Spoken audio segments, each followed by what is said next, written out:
Shalom buat kita semua. Shalom, Bu. Oke, sebelum kita mulai materi kita hari ini, Ibu mau 2 orang ke depan memimpin ibadah kita. Doa dan nyanyian.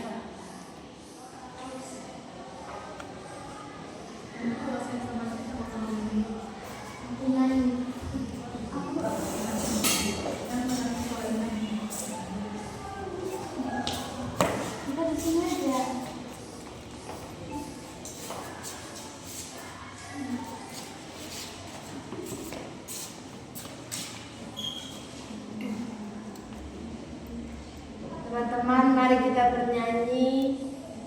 Bila topan keras melanda hidupmu, 1, 2, 3 ya. Bila topan keras melanda hidupmu, bila putus asa dan letih lesu, berkat Tuhan satu-satu hitunglah, kau niscaya kagum oleh kasih-Nya. Berkat Tuhan mari hitunglah, kau kan kagum oleh kasih-Nya. Berkat Tuhan mari hitunglah, kau niscaya kagum oleh kasih-Nya. Mari kita bersatu di dalam doa. Kembali kami mengucapkan syukur Tuhan pada pagi hari ini Kau masih berikan kami napas kehidupan dan kesehatan Bapa. Sebentar lagi kami akan memulai pembelajaran kami. Biarlah Kau memberkati guru kami yang menyampaikan materi. Banyak dosa pelanggaran kami sengaja, kiranya hapuskan Bapa agar kami bisa disebut anak-anak-Mu. Di dalam nama Yesus Kristus kami berdoa dan mengucap syukur. Amin. Terima kasih. Apakah ada yang tidak hadir hari ini? Hadir semua, Bu. Sebelum kita sampai ke dalam pembelajaran kita hari ini, Ibu akan bacakan apa sih yang menjadi tujuan pembelajaran kita pada hari ini. Yang menjadi tujuan pembelajaran kita yang pertama yaitu siswa diharapkan mampu memahami apa itu arti penting pengharapan dan ciri-ciri orang yang memilikinya. Yang kedua, menunjukkan sikap optimis dan tidak mudah menyerah dalam menghadapi tantangan. Yang ketiga, mengidentifikasi cara-cara praktis untuk membangun sikap hidup berpengharapan. Dan yang terakhir, menerapkan sikap berpengharapan dalam kehidupan sehari-hari, baik di sekolah maupun di lingkungan sosial. Oke. Yang menjadi topik kita pada hari ini adalah, mari kita baca bersama-sama. Hidup berpengharapan. Hidup berpengharapan. Siapa yang tahu apa itu arti harapan? Ada yang tahu apa itu arti harapan? Hah? Keinginan, Bu. Keinginan. Yang lain? Kemauan, Bu. Kemauan.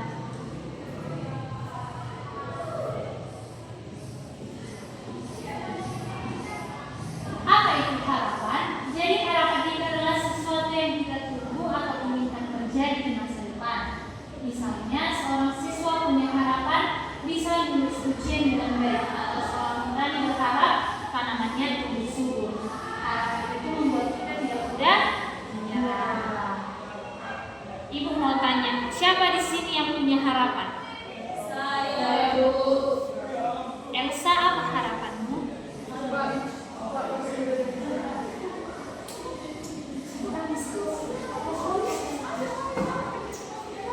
Apa harapanmu, Elsa? Bisa cepat lulus, Bu. Cepat lulus. Hadasa? Mau jadi dokter, Bu. Mau jadi dokter. Devi? Depannya bisa jadi orang sukses, Bu. Sukses. Harapan saya bisa menjadi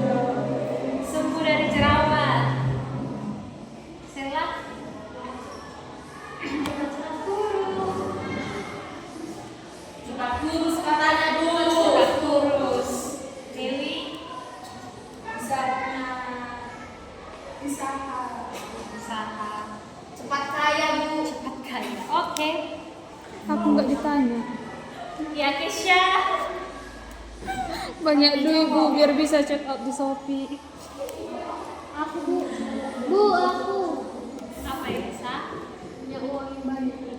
Sama yang punya uang yang banyak sama orang kaya. Kalian tahu gak apa itu bedanya harapan dengan hidup berpengharapan?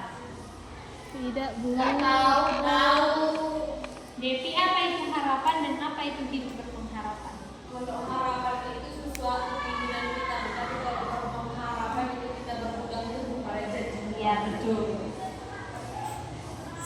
Hidup berpengharapan. Jadi hidup berpengharapan itu berarti menjalani hidup dengan keyakinan bahwa masa depan akan lebih baik karena kita percaya kepada Tuhan. Walaupun sekarang ada kesulitan, orang yang hidup berpengharapan harus tetap kuat, sabar dan terus berusaha sebab kita percaya Tuhan akan menolong di waktu yang tepat. Jadi berpengharapan itu bukan sekedar keinginan. Tadi harapan adalah keinginan. Jadi kalau berpengharapan itu bukan sekedar keinginan tetapi keyakinan kuat bahwa masa depan akan lebih baik.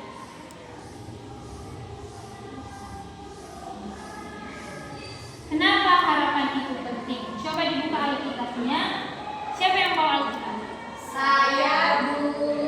Buka Alkitabnya di Roma 15 ayat 13 dan di Yeremia 29 ayat 11. Bisa sama-sama dibacakan?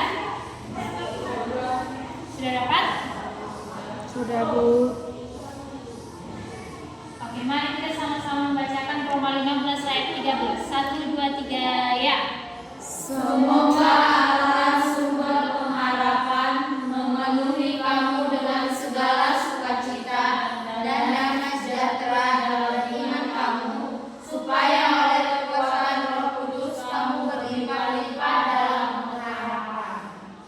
Dibuka lagi Yeremia 29 ayat 11.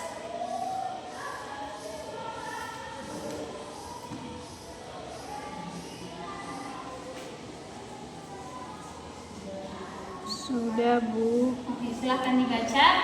Sebab aku ini mengetahui rancangan-rancangan apa yang ada padaku mengenai kamu. Demikianlah firman Tuhan, yaitu rancangan damai sejahtera dan bukan rancangan kecelakaan, untuk memberikan kepadamu hari depan yang penuh harapan. Iya.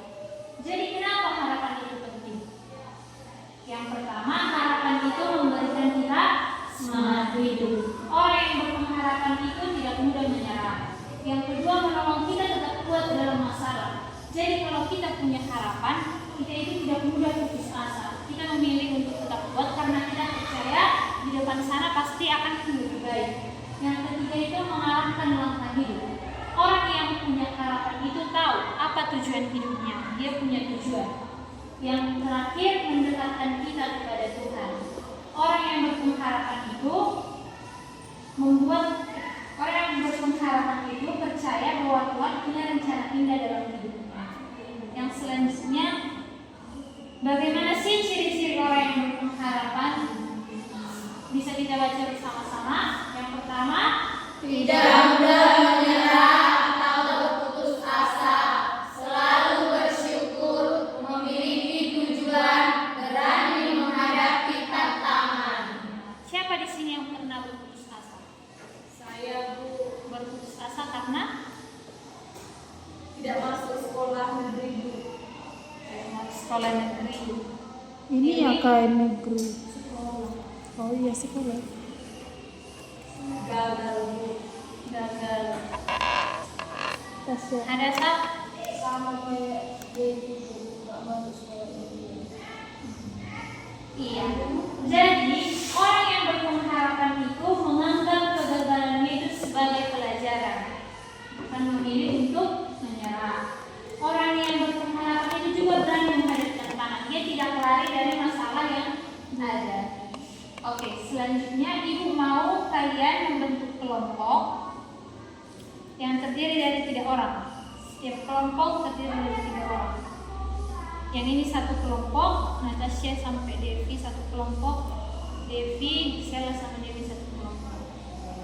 Silakan didiskusikan bersama hal apa yang kalian lakukan ketika kalian putus asa, dan adakah tokoh yang menjadi inspirasi kalian karena semangat hidup yang dia miliki. Ibu kasih waktu 5 menit. Silakan berdiskusi.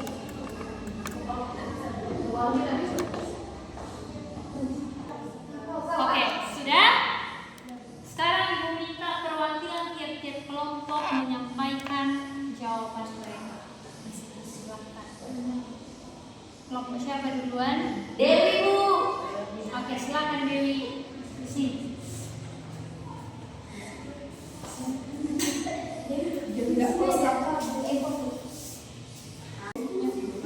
Pernahkah kalian merasa putus asa? Saya pribadi pernah merasa putus asa, Bu, karena kemarin saya mengikuti sebuah olimpiade seperti itu, tapi nggak dapat 3 besar. Padahal kan mengincar 3 besar, dia uangnya dapat, tapi kan nggak dapat. Hal apa yang kalian lakukan untuk bangkit? Ya, hal yang dilakukan untuk bangkit, ya sangat susah sebenarnya untuk menghadapi kegagalan itu, dan kegagalan itu adalah yang kita alami setelah persiapan yang benar-benar matang dan maksimal. Sehingga yang saya lakukan itu adalah berserah kepada Tuhan, dan itu sangat membantu dan sangat menyembuhkan saya.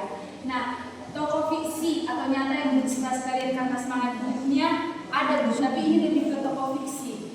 Kalian teman-teman di sini atau ibu di sini pernah nonton One Piece enggak? Tahu kan si One Piece?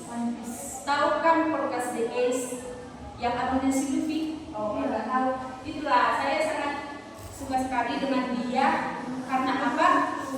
Semangat hidupnya itu membara, walaupun akhirnya dia mati ditembak oleh angkatan laut, tapi semasa hidupnya dia membuat saya terinspirasi. Terima kasih, Bu. Oke, tepuk tangan untuk Dewi. Oke, kelompok Natasha. Iya, si Devi perwakilan, Bu. Silakan. Ada lagi menantu.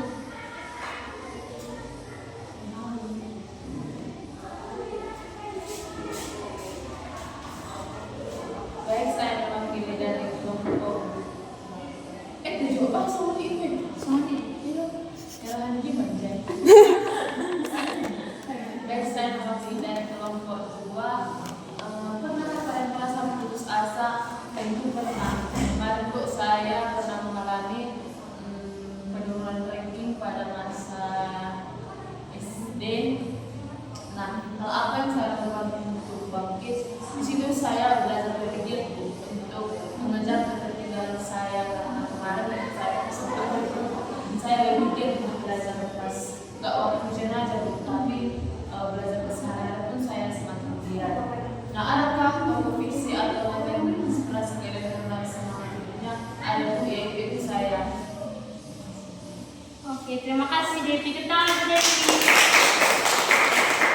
Kelompok terakhir. Silakan. Keisha, Bu. Emang gue gak pernah putus asa. Gimana? Elpet. Mantap aku kepada Bu. Oke. Dari kelompok mana Bu? Konten pribadi saya gak pernah merasakan putus asa. Cuman kalau misalnya saya pernah merasakannya, hal yang saya lakukan untuk bangkit yaitu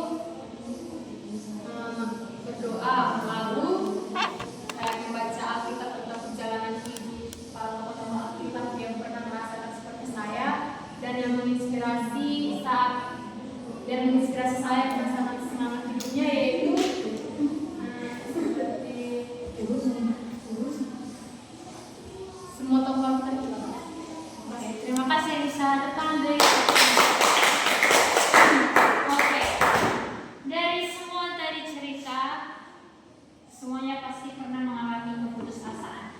Jadi, yang bisa menjadi inspirasi atau motivasi hidup kita, silakan dibuka di Amsal 23 ayat yang ke-18.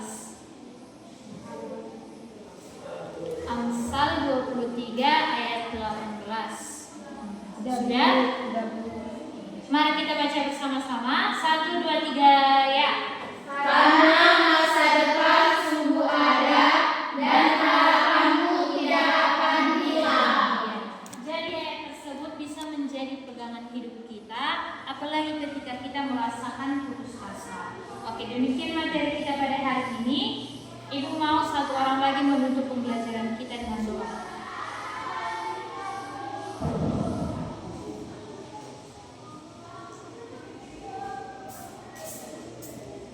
Mari kita bersatu dalam doa. Terima kasih Bapak untuk kasih-Mu sehingga